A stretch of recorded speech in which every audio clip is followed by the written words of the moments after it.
The victim is strong and courageous, and right now she is physically okay.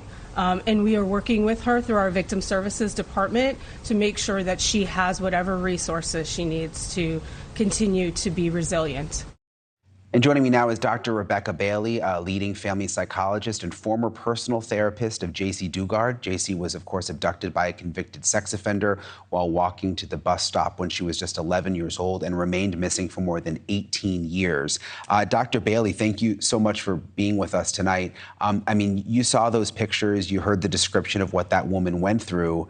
I mean, what does it take to overcome something like that emotionally? I'm just imagining what she must be going through in this moment.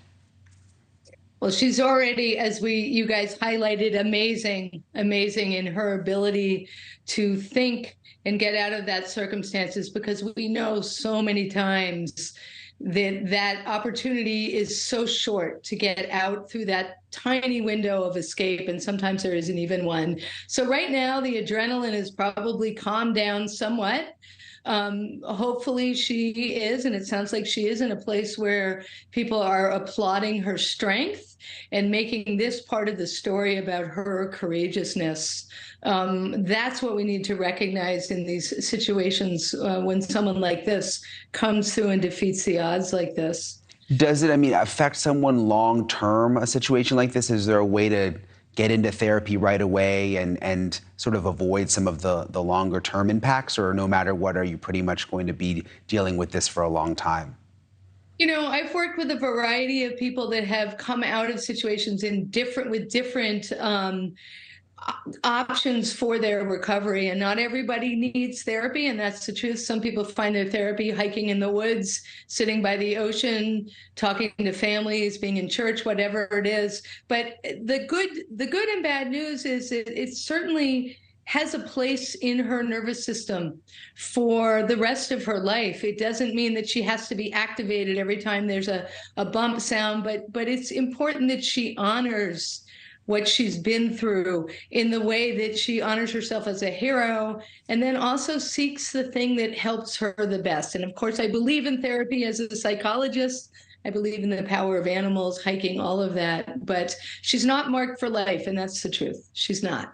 That's good to hear. And you mentioned the word hero. I mean, the fact that she was able to save herself, but when you think about the fact that this guy had this like little dungeon room built, and clearly that wasn't probably just to do this with one person, and you think about how many other people she may have saved by breaking out and getting him caught. I hope with someone like her that would maybe bring her some peace. Absolutely. What she was able to do was access her fight flight, right? She was able to get out of that absolute terror and think amazingly and push through. And what always blows my mind, for lack of a better word, with so many of the survivors is the incredible resiliency and the strive to thrive. So she is to be applauded. And I do have a feeling that there's going to be a more people behind her. We may never know, we may, but again, absolutely. Thank you. Hero is the word. Yeah, I'm sure hopefully she's getting a lot of support. And again, she's really a hero when you think about what could have happened to other women. Dr. Bailey, thank you so much for coming on with us tonight. We really appreciate it. Thank you for watching. Go to newsnationnow.com to find NewsNation on your television provider. And don't forget to click the red subscribe button below to get more of NewsNation's fact-driven, unbiased coverage.